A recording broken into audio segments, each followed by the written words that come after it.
This book is called The Quilt Maker's Gift. Now, this one is the second book that comes after The Quilt Maker's Journey. So just make sure that you've read The Quilt Maker's Journey before you listen to this story, The Quilt Maker's Gift.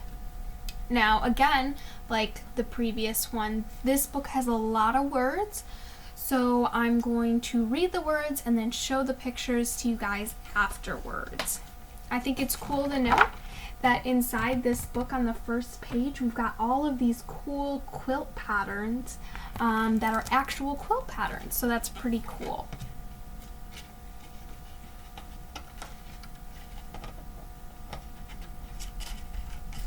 Alright, here we go. There was once a quilt maker who kept a house in the blue, misty mountains up high. Even the oldest great-grandfather could not recall a time where she was not up there sewing away day after day. Here and there, and whenever the sun warmed the earth, it was said that she made the prettiest quilts anyone had ever seen. The blues seemed to come from the deepest part of the ocean, and the whites from the northernmost snows, and the greens and the purples from the abundant wildflowers, and reds and oranges and pinks from the most wonderful sunsets. Alright, so you can see that she's got a little cabin up there now, and she's just working among the flowers to make a quilt. Some said there were magic in her fingers. Some whispered that she could needle and that her needle and cloth were the gifts of the bewitched. And still others said that the quilt really fell to earth from the shoulders of passing angels. Many people climbed her mountain, pockets bursting with gold, hoping to buy one of the wonderful quilts. But the woman would not sell them. I give my quilts to those who are poor or homeless, she told all those who knocked on her door. They are not for the rich. Alright, so you can see here that she is sewing her quilts, and then up here is just that line of people that really want to buy from her all of her quilts. But she says, no, I'm not going to do that, because she wants to give them to the poor. Isn't that really nice of her? On the darkest and coldest nights, the woman would make her way down the mountain to the town below. There she would wander the cobblestone streets until she came upon someone sleeping outside in the chill. She would then take a newly finished quilt from her bag, wrap it around their shivering shoulders, tuck them in tight, and tiptoe away. Then the very next morning, with a cup of blackberry tea, she would begin her next quilt. So you can see that she comes all the way down the mountain in these top photos on this side. And then when you get over here, it shows her tucking those people in to sleep at night.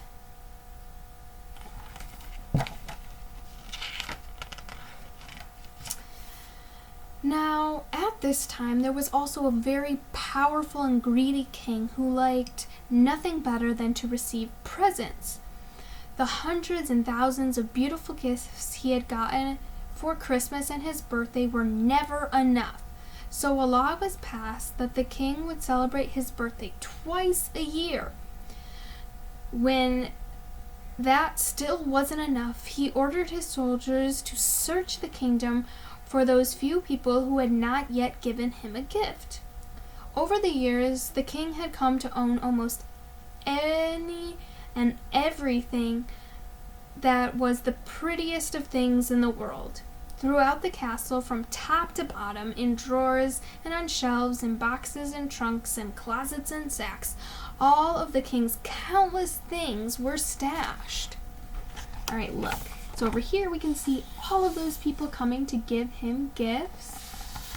And then over here we have them searching for all those gifts from people.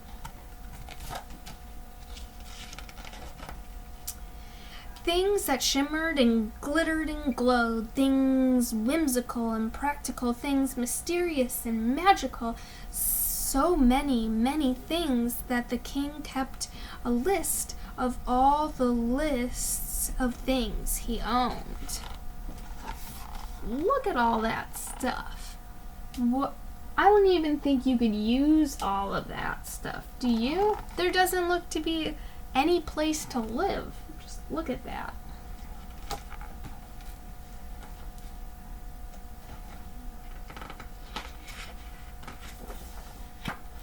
And yet, with all of these marvelous treasures to enjoy, the king never smiled. He was not happy at all. Somewhere there must be one beautiful thing that will finally make me happy, he was often heard to say, and I will have it. One day, a soldier rushed to the palace with the news about a magical quilt maker who lived in the mountains. The king stamped his foot. And how is it that this person has never given me one of her quilts as a gift? He demanded. She only makes them for the poor, your majesty, the soldier replied, and she will not sell them to you for any amount of money. Well, we shall see about that, the king roared. Bring me a horse and 1,000 soldiers, and they set off in search of this quilt maker. But when they arrived at her house, the quilt maker merely laughed. My quilts are for the poor and needy, and I can easily see that you are neither. I want one of those quilts, the king demanded. It might be the one thing that will finally make me happy. Look at that. He's all grumpy over there, and look at all of his soldiers climbing up the mountain.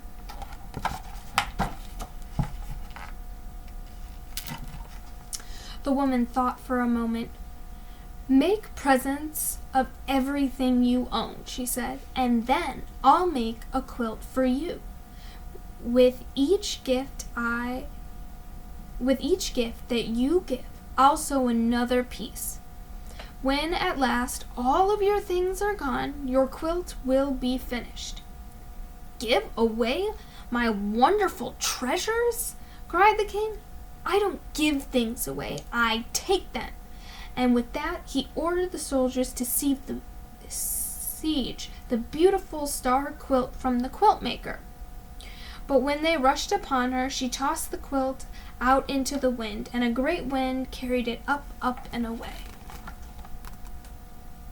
So they tried to grab the quilt, and there it is with the wind floating far, far away.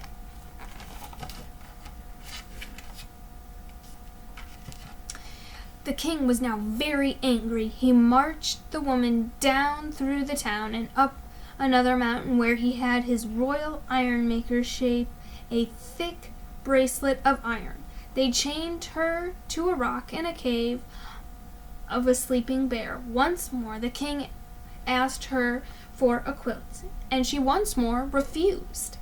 Very well, then, the king replied, I'll leave you here, and when the bear awakens, I'm sure he will make a very fine breakfast out of you. So, marching all the way through town, chained her to a sleeping bear. I would not want to be chained near a sleeping bear. That sounds very dangerous.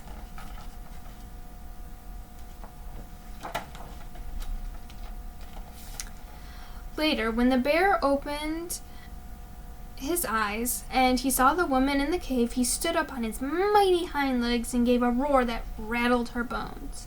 She looked up at him and sadly shook her head. No wonder you're so grouchy, the quilt maker said. You've got nothing but rocks on which to rest your head. Bring me an armful of pine needles, and with my shawl I will make you a great big pillow. And that is what she did. No one ever had been so kind to the bear before, so he broke the iron bracelet and asked her to spend the night. The bear was sleeping, and then the bear she made him a pillow. It's very nice of her.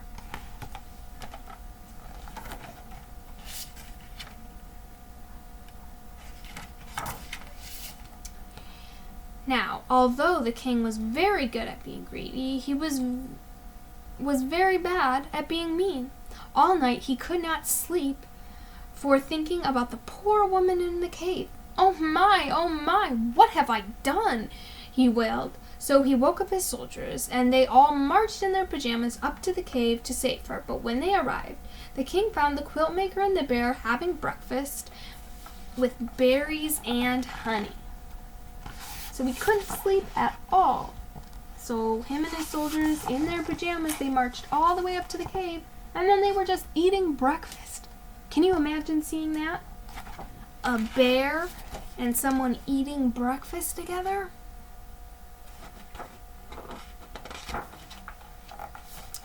Now the king completely forgot about feeling sorry and became angry all over again. He ordered the royal island maker to build an island barely big enough for the woman to stand on her tiptoes. Once again, the king asked her for a quilt, and once again she said no. "Very well," the king replied. "Tonight, when you are too tired to stand and lie down, you'll drown." And the king left her alone on this tiny island. Shortly after he left, the quilt maker saw a sparrow flying across the great lake. A cold and fierce wind was blowing, and it did not look like the poor bird would make it to shore. The quilt maker called him, and he stopped to rest on her shoulder. The poor and tired sparrow was shivering, so the woman quickly made a coat for him out of scraps out of her purple vest. When he was warm and the wind had stopped, the bird flew off, but he was very grateful for what the quilt maker had done. Soon the sky darkened, the air filled with a huge cloud of sparrows. Thousands of wings beating together, they swooped down, lifted the woman up in their tiny beaks, and carried her safely to shore.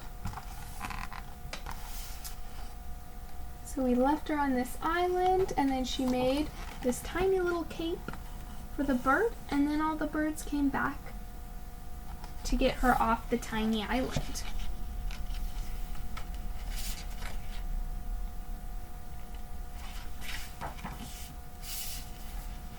Again that night, the king could not sleep for thinking about the woman alone on the island. Oh my, what have I done?" he moaned. So he woke up his sleepy soldiers again, and they marched in their pajamas down to the lake to set the woman free. But when they arrived, she was sitting in a tree limb, sewing tiny purple coats for all the sparrows. "I give up," the king shouted. "What must I do for you to give me a quilt?" So once again, all the soldiers in their pajamas to get her, and there she is making all these tiny little purple coats for the sparrows.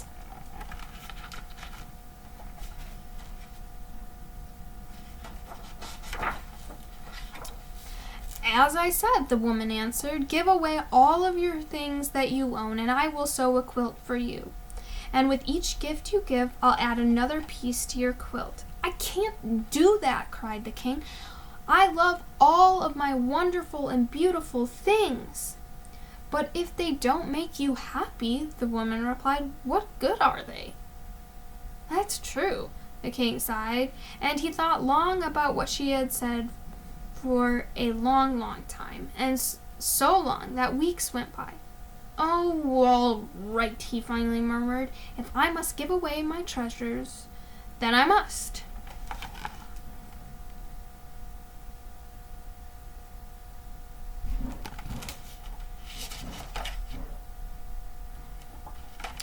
The king went to his castle and searched from top to bottom for something that he could bear to give away.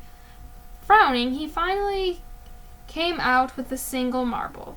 But a boy who received it smiled so brightly in return, the king went back for more things. Eventually, he brought out a pile of velvet coats and went about the town giving them to people dressed only in rags. They were all so pleased that they marched up and down the streets in a grand parade. Still, the king did not smile.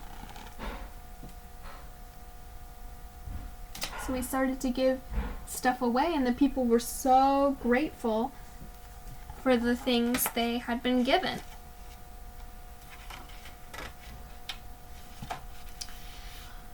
Next, the king fetched 100 waltzing blue Siamese cats and the dozen fish that were in clear glass. Those seem like kind of odd items, don't they? What would you even do with those? I don't know. Then the king ordered his merry-go-round with the real horses be brought out. Children cried with delight and cartwheeled around him, and just the smallest smile began to show on the king's face. Wow, he had a merry-go-round with real horses. That's pretty cool.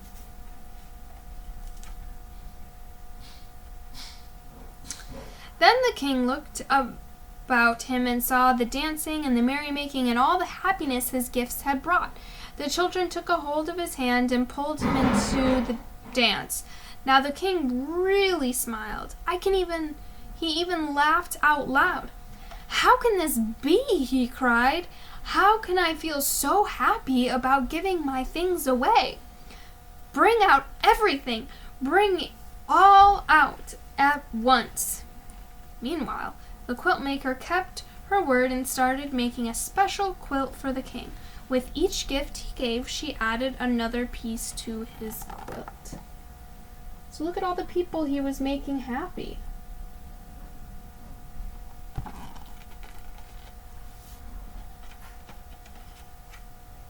And in turn, by giving away his stuff, it was also making him happy to give to people who needed it. So the king kept on giving and giving, when at last there was no one left in town who had not received something. The king decided to go out into the world to find others who might be in need of his gifts.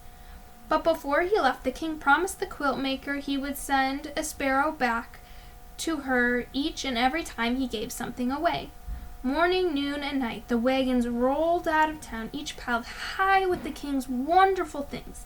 And for years and years, messenger sparrows flew back to the quilt maker's windowsill as the king slowly emptied his wagons, trading his treasures for smiles all around the world.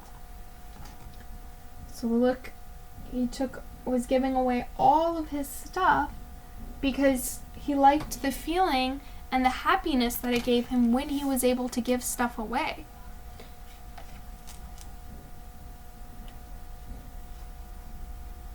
Wow, look at all of these pictures of him giving away his stuff.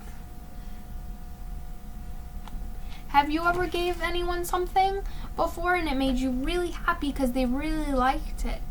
That's kind of what he's doing here, is he found happiness in being able to help others. I think that's something that you can really learn, right? It's really nice to give people other things that they need when you can. On and on the quilt maker worked, and piece by piece the king's quilt grew more and more beautiful. Finally, one day, a weary sparrow flew into her window and perched on her needle. She knew then and there that this was the last messenger, so she put the final stitch in the quilt and started down the mountain in search of the king.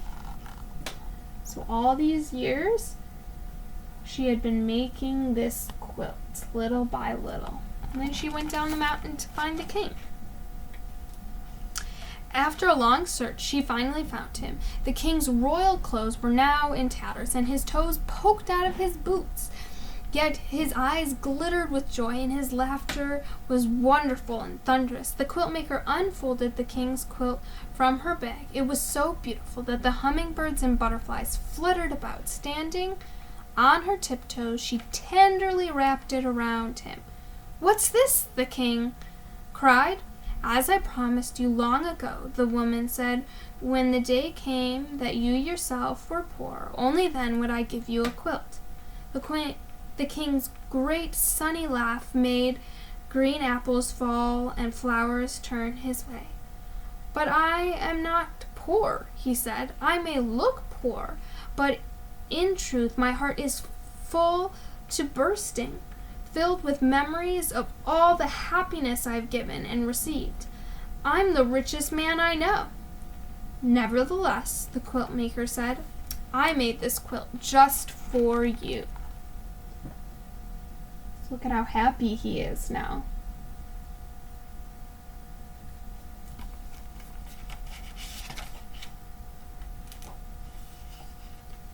Thank you, replied the king. I'll take it, but only if you'll accept a gift from me. There is only one last treasure I have left to give away. All these years I have saved it for you. And from his rickety, run-down wagon, the king brought out his throne. It's really quite comfortable, the king said, and it's just the thing for long days of sewing. From that day on, the king often came to the quilt maker's house in the clouds. Day by day, the quilt maker sewed the beautiful quilts she would not sell, and at night the king took them down to the town, and there he searched out the poor and the downhearted, never happier than when he was giving something away. So now you can see that he gave her the throne, and she sits in it making these beautiful quilts that he now takes to the poor at night and gives to people in need. And again, at the end of the book, we have all these different really cool quilt patterns that are real.